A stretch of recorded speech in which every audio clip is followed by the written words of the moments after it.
Yes guys, welcome back to another video. Now I'm actually currently on holiday right now in Portugal, so if you can't really hear me, it's because of this wind. The wind's been dreadful here in Portugal over the winter time. Obviously I had to make this video because obviously we all know what's happened today on Monday morning. Big news coming out of Manchester United this morning. Obviously Ruben Amorim has now been sacked as Manchester United manager. You should even say head coach, after the comments that he made yesterday after the game against Leeds. You guys will be thinking, Brett, what are your thoughts on it? To be honest with you, I'm just absolutely gutted because we've got other fans that will be out there saying delighted that he's gone. He wasn't good enough for Manchester United. Yeah, I'm gutted because I wanted it to work out for Ruben Amorim at Manchester United. He was branded the best European coach out here in Europe as well, and they brought him in and ended up sacking it. To be honest with you, first off, I'm going to blame this on Jim Ratcliffe. Jim Ratcliffe is the one that needs to go after this, because this just goes to show the run is rotten to the core. They don't want to give any managers time no more. It's happened to Eric Ten Hag. Obviously, Eric Ten Hag was gone. Obviously, when Ineos came in, they were not convinced by Eric Ten Hag. It was Dan Ashworth, the one that wanted to keep Eric Ten Hag in the manager role. And then obviously Omar Barada was the one that got rid of Eric Ten Hag because he wasn't good enough to be Manchester United manager.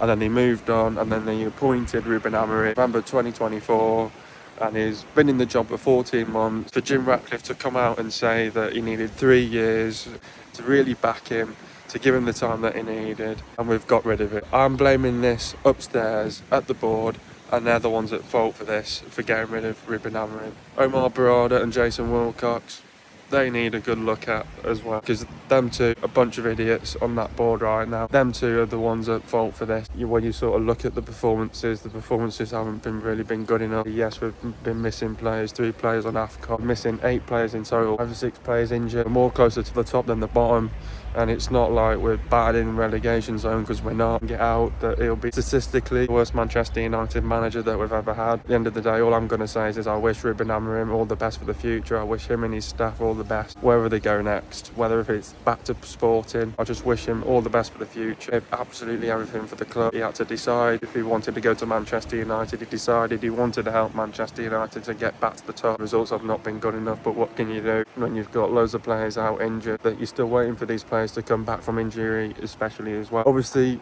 now taking over is going to be Darren Fletcher for the next 2 games. I think the hierarchy are now in search for an interim manager from Man City, which is next week and to the end of the season, and then they're going to appoint a new permanent manager in the summer. But obviously Manchester United came out a statement that read, Ruben was appointed in November 2024 and led the team to a UEFA Europa League final in Bilbao in May. With Manchester United sitting 6th in the Premier League, the club's leadership has reluctantly made the decision that it is the right time to make a change. This will give the best team the best opportunity of the highest possible Premier League finish. The club would like to thank Ruben for his contribution to the club and wishes him well for the future. Darren Fletcher will take charge of the team against Burnley on Wednesday. The Portuguese tactician has left Old Trafford just over a year in charge, with the club currently 6th place in the Premier League. Tensions have been growing at Manchester United the last few weeks, with the former Sporting boss refusing to answer questions about his tactical rigidity and insisting he's the manager, not a coach, during the post-match press conference against Leeds at the weekend. This has been enough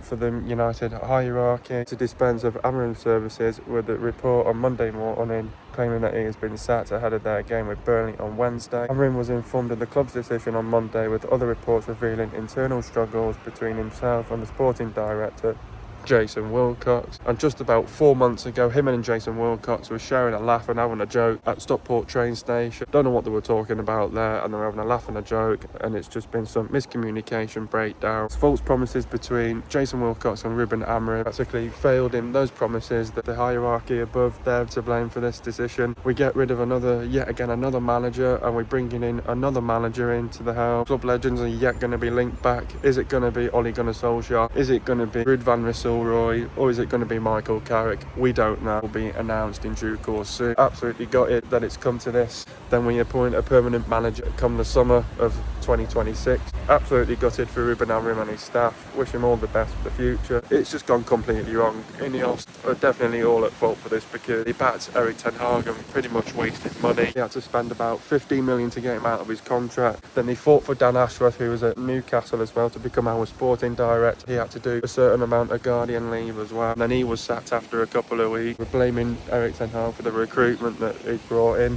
at the time. But then they bring in Ruben Amorim, who plays a 3-4-3 system and wants more control. Throwing it because of results, because we're 3 points off the top 4 and joint 5th and in the run for Europe. Sacked him because they have promised him things and not delivered upon it. And obviously when you look at the recent results, it's been 2 wins in 11 games, which is simply not good enough. And we're more closer to Liverpool, who are 3rd, than Bournemouth in 15th. Jim Ratcliffe said in an interview about 10 months ago he wanted to give this manager time. He needed this sort of the same amount of time that Arteta had got given, and he needs about 3 years. They were trying to say we want to win the league in 2028. Well, that all just yet again go to pot, yet again.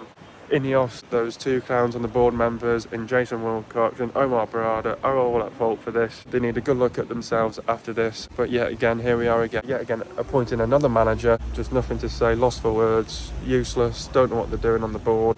I wish Darren Fletcher the best in these next 2 games coming up. Whoever the interim manager is, good luck for the rest of the season. And let's see who becomes our next permanent manager this summer. That's me, over and out.